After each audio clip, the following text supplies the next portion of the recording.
第5单元，卫生与健康， Public health, 课文口译，英汉口译，口译课文。 modern medicine and traditional medicine make unique contributions to health, but both also have their limits and shortcomings. Countries, especially in the developing world, are wise to use the best of these two approaches in a regulated way. Traditional medicine has much to offer, especially as a contribution to primary health care and universal coverage, and most especially at a time when chronic, non-communicable diseases have overtaken infectious diseases as the world's biggest killer. For many people, often living in rural areas of developing countries, herbal medicines, traditional treatments, and traditional practitioners are the main, sometimes the only, source of health care. This is care that is close to homes, accessible, and affordable. In some systems of traditional medicine, such as traditional Chinese medicine and the Ayurveda system, historically rooted in India, traditional practices are supported by wisdom and experience acquired over centuries. In these contexts, where traditional medicine has strong historical and cultural roots, practitioners are usually well-known members of the community who command respect and are supported by public confidence in their abilities and remedies. Traditional medicine unquestionably soothes, treats many common ailments, reduces suffering, and relieves pain. It also keeps people with minor complaints and illnesses from flooding clinics and emergency wards. However, these advantages contribute to one severe criticism of traditional medicine: the belief that traditional healers are the first and best line of defense against illness and disease can lead to potentially life-threatening medical emergencies, especially when this belief blocks or delays access to mainstream medicine.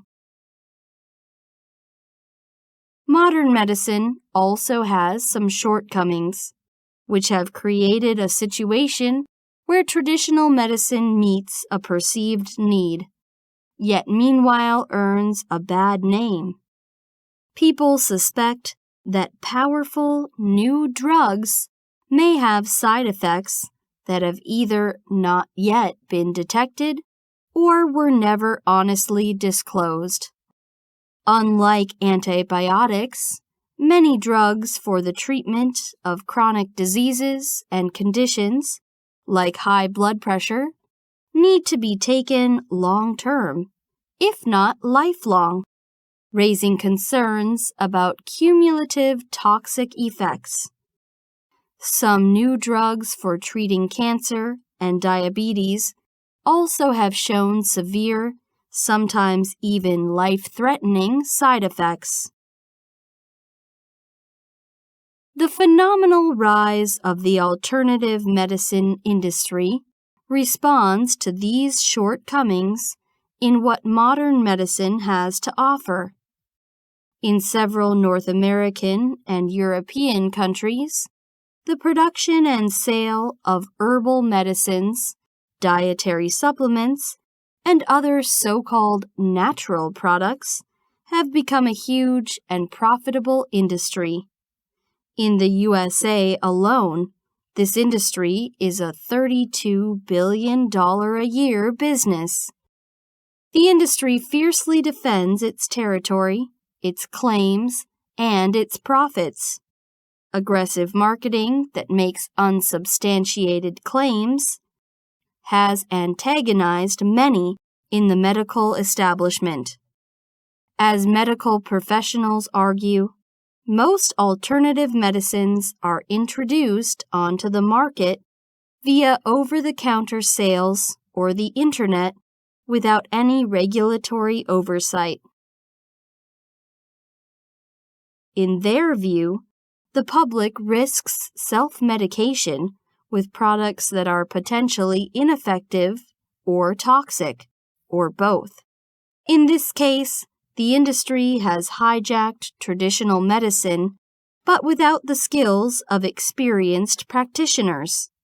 The resulting hostility and indignation are readily apparent in the titles of recent books that expose and condemn the industry's behaviors, like Trick or Treatment or Snake Oil Science.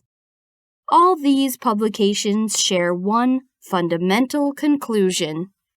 The efficacy of most traditional medicines has not been confirmed in conventional clinical trials. I would like to gently challenge that conclusion. The scientific method was not designed to accurately evaluate the full human experience that occurs when traditional medicine is delivered by skilled, experienced, and trusted practitioners in its cultural and historical home. Moreover, complaints of pain, anxiety, and stress nearly always have a subjective dimension. The placebo effect is a well-documented scientific phenomenon. Evidence is mounting that diet, exercise, and stress reduction can do a better job of preventing or delaying the onset of heart disease than most drugs and surgical procedures. Here, traditional medicine excels. Traditional medicine pioneered interventions like healthy diet, exercise, herbal remedies, and ways to reduce everyday stress. The view that traditional medicine should be given a more legitimate place within the structure of formal healthcare systems continues to provoke considerable debate. Countries aiming to integrate the best from traditional and modern medicine should look at those areas where both converge to help tackle the health challenge of the 21st century. 汉英口译，口译课文。中国有13亿人口，既是食品生产大国，也是食品消费大国。食品安全始终是我们党和政府高度重视的头等大事。近年来，我们认真落实党中央提出的最严谨的标准、最严格的监管、最严厉的处罚、最严肃的问责的要求，与社会各方共同努力，切实加强监管工作，食品安全状况总体稳定向好。我们致力于建立统一、权威的食品安全监管体系。我们重组了食品药品监管机构，整合分散在多个部门的食品安全监管功能。地方各级人民政府都成立了食品安全委员会，努力实现从农田到餐桌、从生产到消费全链条的无缝监管。我们致力于食品安全监管的法律法规。今年4月，全国人大通过了新修订的食品安全法，明确了预防为主、风险管理、全程控制、社会共治的工作原则，为依法严惩食品安全违法行为提供了重要的法律武器和制度保障。我们致力于食品安全风险的防范。食品安全最大的风险是农药兽药残留和食品添加剂的滥用。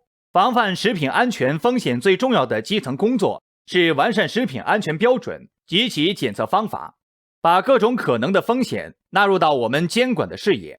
防范食品安全最重要的基层工作是市县2级监管部门要把农药兽药残留、添加剂使用的抽样检验制度化，把食品餐饮企业的日常检查制度化，建立起覆盖所有生产经营企业及各类食品的网格化的管理体系。防范食品安全最重要的执法手段是信息公开。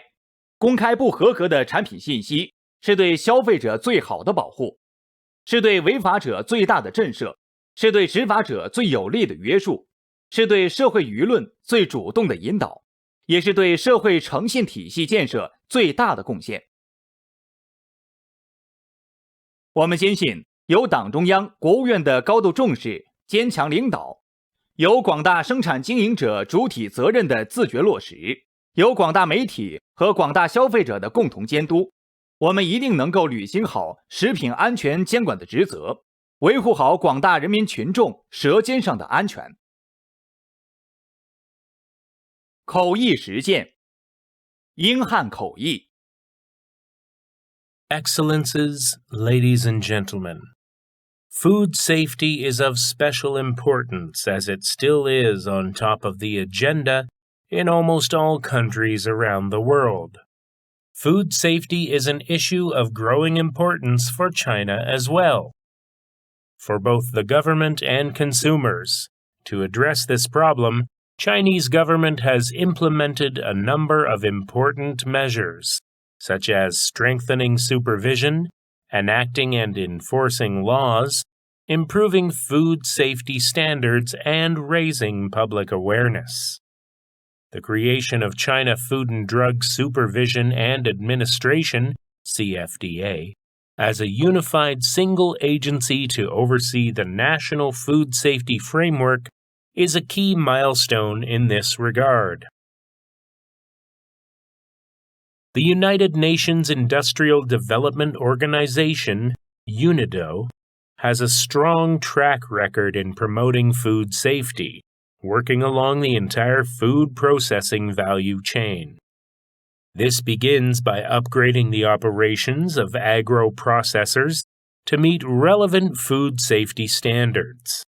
It further includes the strengthening the quality infrastructure comprising such institutions as standards bodies, regulatory authorities, conformity assessment bodies, testing laboratories, and providers of relevant inspection and certification services.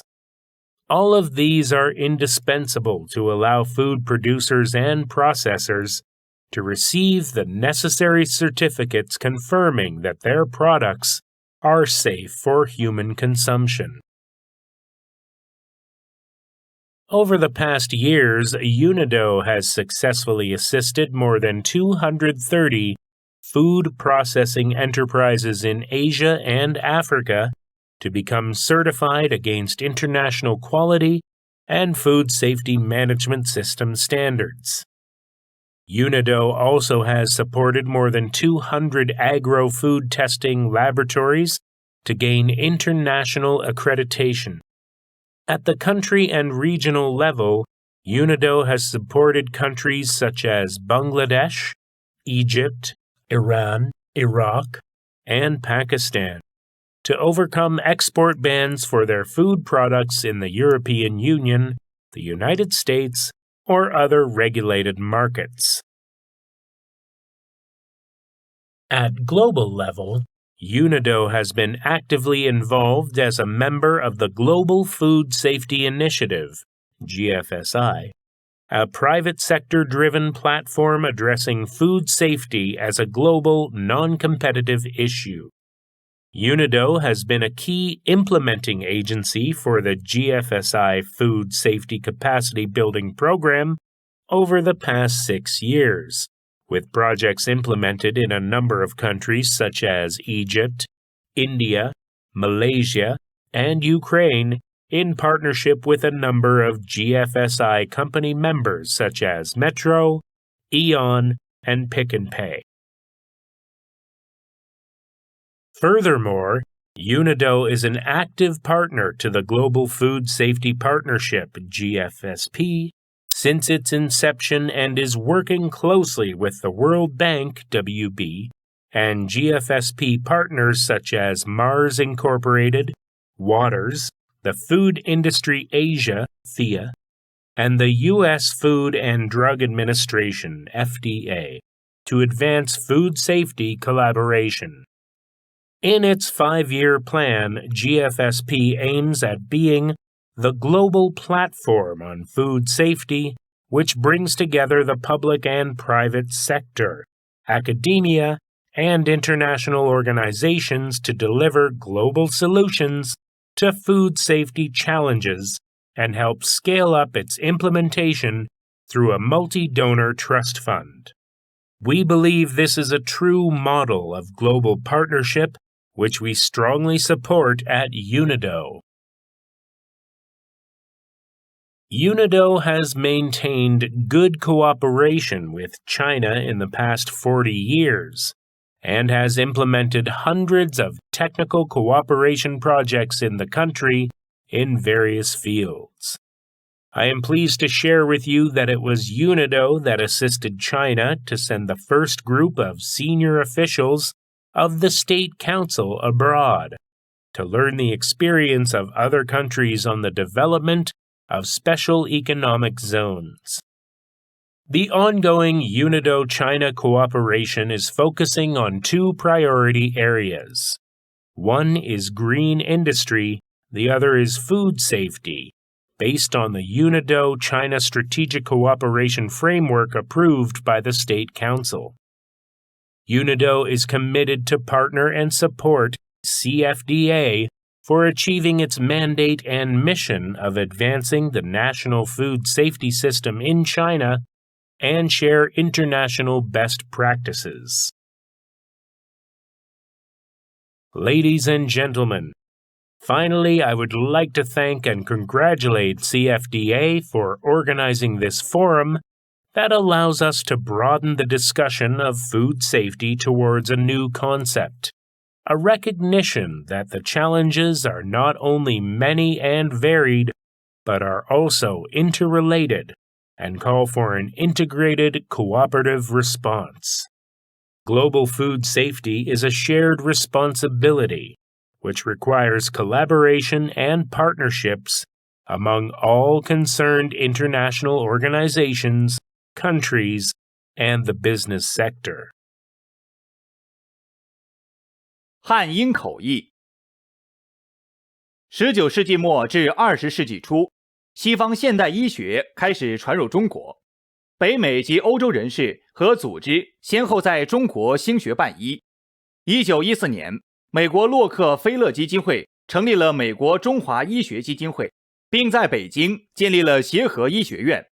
建院伊始，协和医学院就采用了北美当时最先进的医学教育模式，注重培养医学生的实践和临床技能以及科研能力，注重公共卫生专业知识的学习和训练。其讨论式教学和实验教学，先病房流转后门诊学习等教学方法，展示出了卓越的成效和强大的生命力。